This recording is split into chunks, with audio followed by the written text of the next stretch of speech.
Starting first of next week for 2 weeks, there's going to be a special focus on 100 Huntley Street that is going to be challenging you to really engage with one of the greatest epidemics, you almost might call it a pandemic, that our culture's ever seen. And it's a culture of suicide.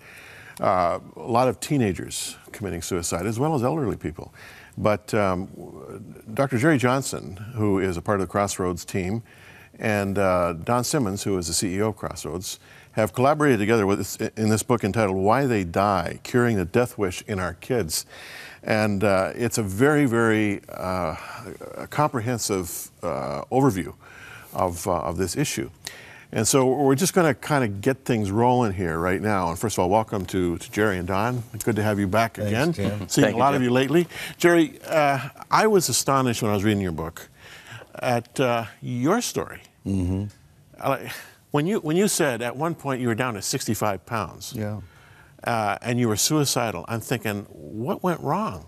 Well, I mean, you had a fairly strong family. You were surrounded by loving people. What happened to you? I did not have a faith to carry me, and I represented what is the strong demographic of adolescent suicide: white Caucasian youth, U.S. and Canada. It's the third greatest killer of American youth, the second greatest killer of Canadian youth.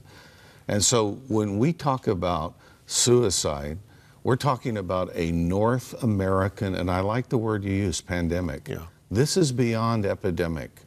Every one of us, every one of our viewers knows of someone who's taken their life, and we all know of someone depressed. So we decided through Crossroads Publishing to give a solution to that.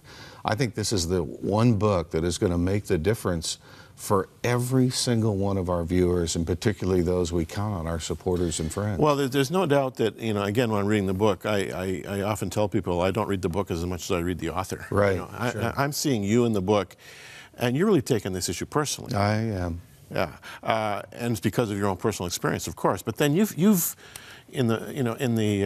talked to millions of teenagers over the years in your youth ministry. Again and again, and you use several examples in the book, you run into kids who are suicidal or tried to commit suicide and failed.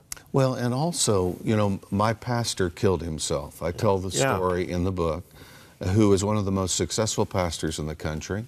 I know of many senior adults that are gripped by depression, some believers who have lost a spouse. They end up completing suicide or making an attempt. Really cuts across all the demographic lines.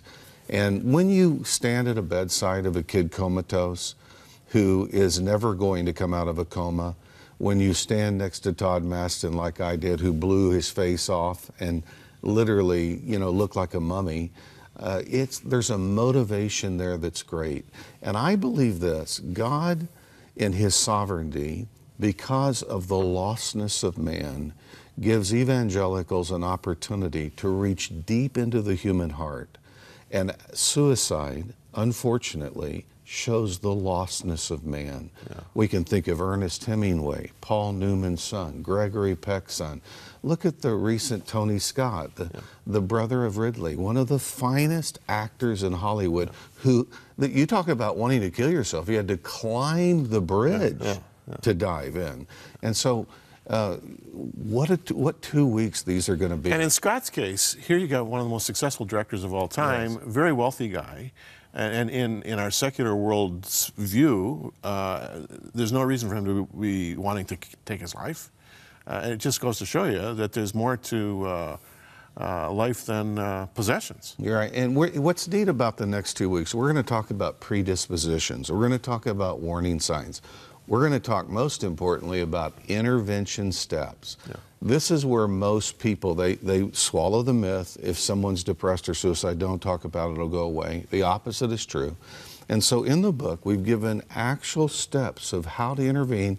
The key question: I believe we're going to see lives saved and changed physically and spiritually. Now, Don, you're taking this personally too, because of one of your star hockey players. You're a coach, very well-known coach in the Uxbridge area, and you have told the story when you presented The Perfect Storm a few months ago on 100 Huntley Street. But I think you'll be bringing his parents in, will you not? Well, we'd like to, if they're able to, tell that story.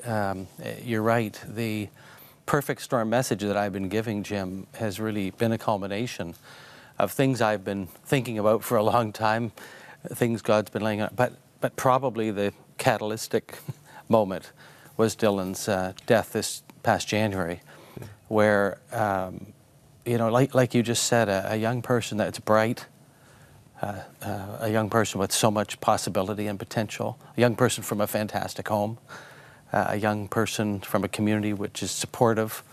How is it that this, I'll call it this loss of hope at an instant in time?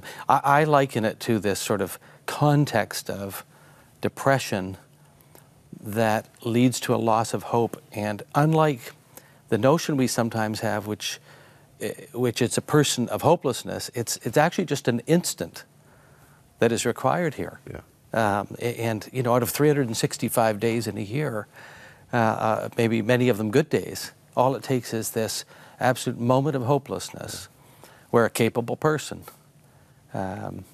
decides to end it. And I would say this is shaken up. Our little community's lost 13 of our young people the last 5 years, 3 to suicide. And in that context, it raises the bar, and that's why I think our viewers, Jim, we have to pay attention. This is statistically, this is a growing trend. I talked in the Perfect Storm message about, in terms of moral acceptability, suicide now is morally acceptable to 15% of the population. That is a huge concern for me, because that door being ajar, 15%, simply validates it for that moment in time that becomes a suicide. Now, Jerry, in your book, you give a very, I think, almost exhaustive overview of what to look for in those who may be considering suicide. I'm wondering, in Dylan's case, were there, in retrospect, Don, does anybody say, you know what, we should have picked up on this, or we should have picked up on that, or was it a total blindside, his suicide? Well, in Dylan's case, let me put it this way.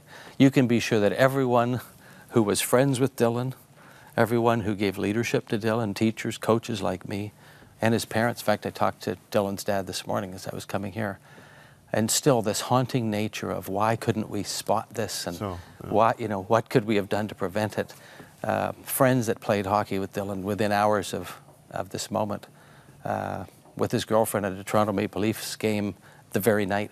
It's the sort of thing which is hard to spot. I think however, as one reads this book, takes advantage of the collection of experience, I suppose, Jerry, what we're trying to do here is give some practical help to something that's becoming such a growing concern, so that we can indeed spot it, prevent it, know how to deal with it, and not overlook some of the signs. Now, one of the things I think to really be looking for, in maybe generically, it might have symptomatic variation, is depression.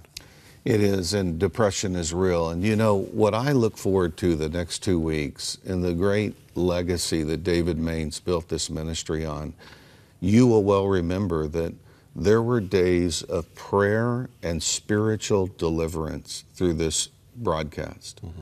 And I believe in the next 2 weeks, we need to reach out to our audience, because we know that Satan is the murderer, he's the father of every lie. We have people that we need to pray over, and we need to break the bondage in their life. There is, as you know, Jim, a spiritual dimension to this. And yes, there's a physicality to depression. Addiction and depression go hand in hand. There's a lot of and we're going to bring in all the experts and all of that. And candidly, we have bipolar young people that do need medication. Mm-hmm. And if they don't, as we saw in the spike statistically in 2003, they're going to be ill-equipped. But beyond all that, in my life, there was a demonic stronghold in my life, and I think it was multi-generational, and it was broke through the power of Jesus Christ and through the blood of Christ. That's a strong statement. A demonic stronghold in your life. Yes. Now, just in case our viewers are wondering, is Johnston some kind of a weirdo? He's a long-established pastor, youth evangelist. He's got a doctorate from Acadia. He's no dummy. You believe in demonic strongholds? Absolutely. And I saw it illustrated in when I was in evangelism, my pastor at the time, who was a household name in the United States, who ended up killing himself. And so there are steps, you know. Remember how Paul said in Ephesians 6, don't give place to the devil? Yeah. Telos is the word he used. It's like a drawer in a dresser drawer. And just because we're believers does not mean we are not exempt from the dark one trying to gain entrance in our life. He wants to gain entrance through depression. He wants to gain entrance through addiction. And we are going to, through the power of Jesus Christ, remember Billy Sunday rested his hand on Isaiah 61 when he preached. We're going to do that the next 2 weeks, set the captives free. Well, the scripture says that Satan comes to seek, kill, and destroy. Like what I found interesting in reading your book, you experienced it, but others as well, talk about these voices telling them to end it all. Yeah. And you know, there are those who would say, well, this is just, you know, it's a psychological disorder.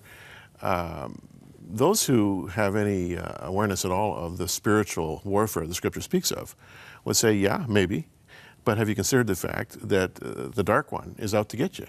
And it's a victory for him to have you take your life.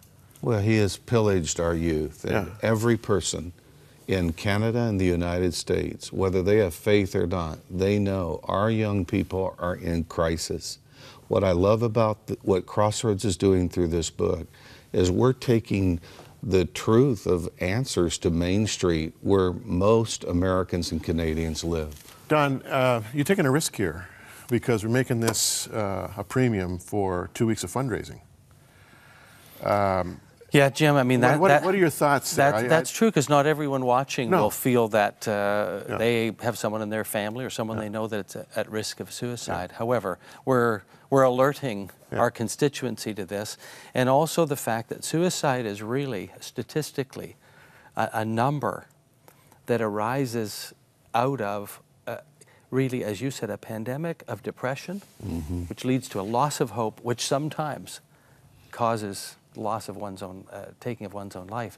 And so what we want to deal with is really this bigger picture of depression and the things that lead potentially to suicide. Help our viewers with that. And as you say, it may not be for the person watching today, but down their street, or on their hockey team, or in their community, or in their church. Exactly. This should be in every church library. Every pastor should have this. That's right. Everyone that cares about the next generation or someone that they feel has a context of depression should have this book, so that there's a practical way of, way back in the process, giving some. And if I can say, Jim, also, we have the answer. We have the answer of hope in the middle of this a culture which has become hopeless. And we want to make sure that Crossroads is doing our part, both in a practical way, but also with the message of hope. Yeah, and I would say this, friends, as you know, I've had a long, long relationship with Crossroads over the years. This book in many ways represents the sweet spot of Crossroads' concern about the ministry needs that you have. And whether it's your own children or your grandchildren, or as Don says, your neighbor, the point is that this is one of the finest, most comprehensive and definitive studies I've ever read, and I've read a lot on the topic of suicide. So the book is called Why They Die, Curing the Death Wish in Our Kids, featured all this month, special focus the next 2 weeks, and we hope that you will get your copy.